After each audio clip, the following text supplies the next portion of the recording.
सुप्रभात साथियों, चलिए आपका स्वागत है आपके अपने चैनल एसआर पाठशाला में। तो जैसा कि मैं ऐसा सोच पाता हूँ कि आप लोग मस्त और स्वस्थ होंगे और अपनी पढ़ाई को जारी रखे होंगे। तो साथियों, आइए हम उसी कड़ी में आगे बढ़ते हुए आज कुछ नया ताजा तरीन सवालों को देखने की बारी आई है हमारी। तो आइए साथियों, आज हम देखने का प्रयास करेंगे कि हमारे सामने ये लिखा गया है क्या कि बड़े बड़े युद्धों से भारत ने क्या सीखा। मतलब इतने बड़े बड़े युद्ध हुए, जैसे मैं बात करूं तो इजराइल और फिलिस्तीन का, उसके साथ इतना संघर्ष चला। अगर बात करें रशिया और यूक्रेन का, तो इन सब बड़े बड़े युद्धों से अगर बातें करें तो भारत ने क्या सीखा, इन्हीं सारे मुद्दों पे आज हम चर्चा करने वाले हैं। उसके बाद हमारा जो डीआरडीओ था, हमारा जो सैनिक प्रबंधन था, उन्होंने इसमें क्या क्या कुछ अमूलचूल परिवर्तन किए, उन्हीं सारी बातों पे आज हम चर्चा करने के लिए आपके सामने उपस्थित हुए हैं प्यारे साथियों। लेकिन उससे पहले हमारा आपसे एक विनम्र निवेदन है कि अगर आप इस चैनल पे पहली बार विजिट कर रहे हैं, पहली बार पधारे हैं, तो चैनल को सब्सक्राइब तो अवश्य ही कर लीजिएगा। आइए समय को जाया ना करते हुए हम अपनी वाणी को आगे बढ़ाते हैं।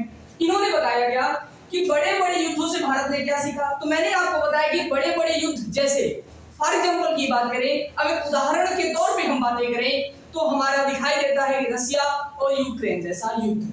अगर बात करें इजराइल और फिलिस्तीन जैसा युद्ध, ये दो युद्ध पिछले कुछ सालों से इतने तरीकों से चल रहे हैं, इतने तरीकों से चलाए भी जा रहे हैं कि खत्म होने के नाम नहीं ले रहे। तो प्यारे साथियों, उसी को ध्यान में रख करके भारत ने भी कई सारी चीजों में परिवर्तन किया। क्योंकि जैसे मैं आपको बता दूं कि यहाँ पे एक लिखा गया है कि गलवान घाटी की घटना, आपको पता होगा कि भारत भी एक बार नहीं दो दो तीन तीन बार ऐसे युद्ध झेल चुका है। जैसे अगर बात करें तो भारत और पाकिस्तान का युद्ध, भारत और चाइना का युद्ध, वो 62 का वो दौर जब हम लोग चाइना से हारे हुए थे। लेकिन अगर वही बातें करें तो पिछले कुछ वर्षों में एक युद्ध हुआ था जिसको हम बोलते हैं भारत और चीन का युद्ध, जिसमें हमारे बिहार के मेजर संतोष का देहांत हुआ था। अगर बातें करें तो शहीद हुए थे। तो प्यारे साथियों, उससे भी भारत ने कुछ सीखा। लेकिन अगर बातें करें जो रशिया यूक्रेन का युद्ध है, ये बहुत ही महत्वपूर्ण भूमिका निभा रहा है आज के दौर में।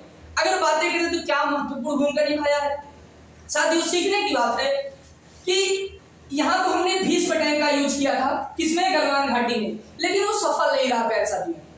अच्छा, सफल नहीं रहा तो अब हम जब भाई मेरे पास भीष्म टैंक था, अब वो भीष्म टैंक हमने देख लिया गलवान घाटी में, वो हमारा साथ नहीं दे सका, तो फिर हमने, क्योंकि हमारा सबसे प्यारा मित्र कौन है, रशिया, तो मैं गया रशिया के पास, बोला कि भाई ये बताओ, ये तुम्हारा भीष्म टैंक काम नहीं कर।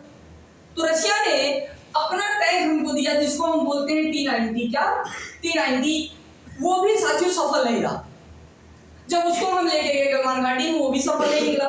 लेकिन अगर बातें करें, फिर उन्होंने हमको दिया क्या, T-72। तो T-72 का यूज दोबारा हमने किया नहीं, और भर के मेरे पास T-90 और T-72 टैंक है। अब आप इसमें थोड़ा सा दिमाग लगाइए कि मैंने इसका तो कहीं परीक्षण भी नहीं किया, तो कैसे हम ये समझ पा रहे हैं कि ये सफल नहीं रहा। यही आज हम बताने के लिए आपके सामने उपस्थित हुए हैं प्यारे साथियों। ये भूमिका इसीलिए बनाई गई कि आपको ये पीछे का बैकग्राउंड क्यों आज आगे हम लेके आ रहे हैं, यही बातें हम आपको समझाने के लिए उपस्थित हुए हैं। तो प्यारे साथियों, अभी आपको हमने बताया कि रशिया और यूक्रेन का युद्ध चल रहा है। जब रशिया और यूक्रेन का युद्ध चल रहा है, उसी समय यूक्रेन ने क्या किया, रशिया के T-90 और T-70 टैंक को उड़ा दिया, और भर के उड़ाया। मतलब इतना दागा कि रशिया के 50% टैंक खत्म हो गए। अब भारत ने चिंता जताई कि भैया हमने भी तो आपसे T-90 T-72 लिया है, और हम इसको किसके लिए लिया है, एक है चाइना, एक है पाकिस्तान। और आपको पता है जो यूक्रेन है, जो चाइना है, ये दोनों के दोनों पाकिस्तान के फेवर में, पाकिस्तान के हितैषी है। तो कहीं ना कहीं वो सारी तकनीक इजराइल नहीं, वो सारी की सारी तकनीक अगर हम बातें करें तो जो यूक्रेन है, जो चाइना है, वो पाकिस्तान को दे सकता है भविष्य में। अगर वो उसको दे दिया तो कहीं ना कहीं जो हमारे पास T-90 और T-72 टैंक है हमारे भी उड़ सकते हैं। अब भारत को ही बहुत टेंशन, ये चिंतित हुए। तो साथियों चिंतित होने की बात ही नहीं थी, क्योंकि हम हैं भारतीय। जहां 10 रुपए का इंतजाम करना रहता है, अगर हम 10 रुपए के लिए चलते हैं तो हम लोग 100 रुपए का इंतजाम कर लेते हैं। वही कुछ कर दिखाया है DRDO ने और L&T ने, जिसको आप जानते हैं L&T। तो प्यारे साथियों, जब हम बात करते हैं कि भारत ने क्या सबक सीखा और अपने में कुछ आमूल-चूल परिवर्तन किए। आमूल-चूल परिवर्तन का मतलब हमारे यहाँ जितने डिफेंस के सिस्टम तैयार किए जाते हैं वो बनाता कौन है? DRDO। तो DRDO को बताया गया कि भैया जो T-90 और T-72 टैंक हैं रशिया के, वो तो अब काम देने वाले नहीं, वो कभी भी उड़ सकते हैं। तो DRDO और L&T ने मिल करके कुछ ऐसा ही कर दिखाया कि एक नए टैंक का निर्माण किया। अच्छा, उस टैंक का नाम क्या है? तो उस टैंक का नाम है प्यारे साथियों जोरावर। क्या है? जोरावर। आपके एग्जाम पढ़ने से बहुत ही जरूरी है ये। मैं आपको बता रहा हूं कि आने वाले एग्जाम में करंट अफेयर का क्वेश्चन ये बन सकता है, इसलिए मैं आपसे बोलता हूं कि कम से कम वीडियो को पूरा देखिए। यहां जो बातें बताई जाती है एकदम सटीक और तथ्य के साथ आपको बताई जाती है। तो प्यारे साथियों, हाँ, अगर चैनल को लाइक नहीं किए, सब्सक्राइब नहीं किए तो कर लीजिएगा। आइए बात करते हैं यहाँ पे कि ये जो हमारा जोरावर है ये किसके नाम से पड़ा? ये जनरल जोरावर के नाम से पड़ा हुआ है। अगर बातें करें तो साथियों ये अपने साथ ड्रोन भी लेके चलता है।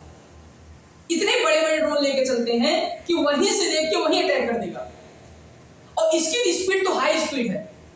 मतलब पहले हमारे पास एक अर्जुन टैंक था, उसकी स्पीड ठीक थी लेकिन उतनी अच्छी नहीं थी जितनी अच्छी जोरावर की है। इसकी स्पीड काफी अच्छी है और इसके साथ साथ ये अपने साथ ड्रोन भी लेके चलता है।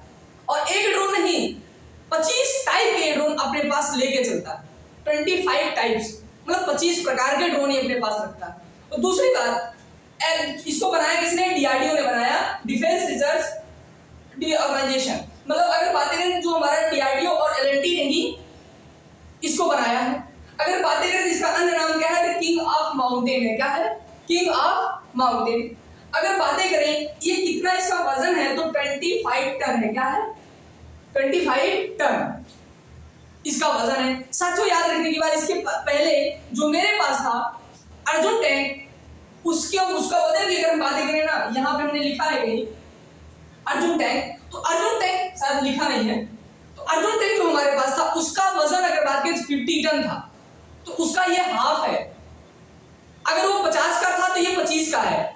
और जब आपको पता है कि जब कोई चीज हल्की होती है तो वो भागती बहुत तेज है ना। अब एकदम हल्की की बात नहीं कर रहे हैं कि 25 ग्राम 30 ग्राम का, अगर वो हल्की है तो दौड़ेगी स्पीड से ज्यादा।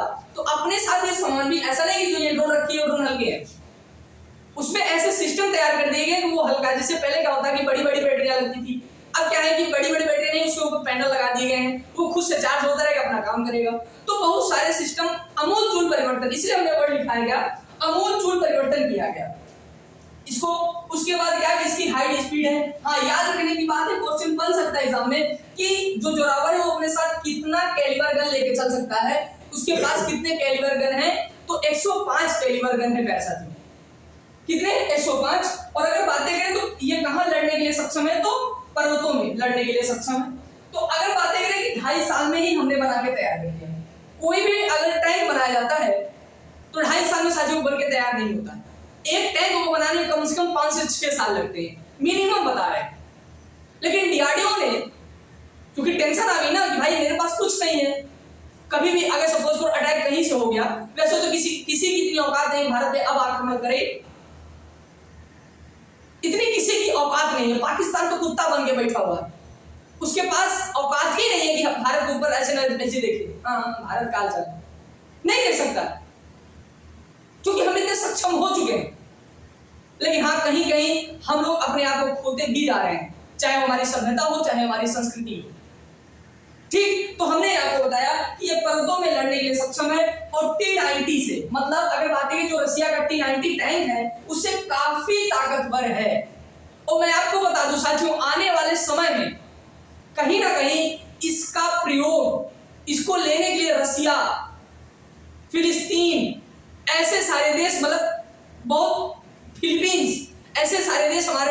आएंगे और बोलेंगे जैसे हमने ब्रह्मोस दिया है।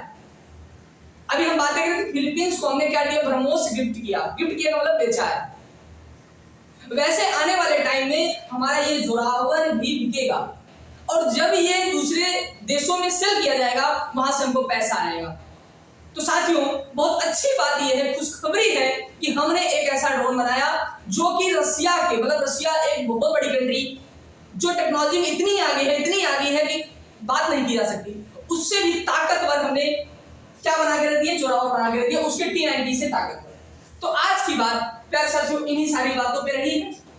अगर आपको ये सारी बातें पसंद आई हो, आज का ये टॉपिक पसंद आया हो, तो चैनल को लाइक एंड सब्सक्राइब जरूर करिएगा।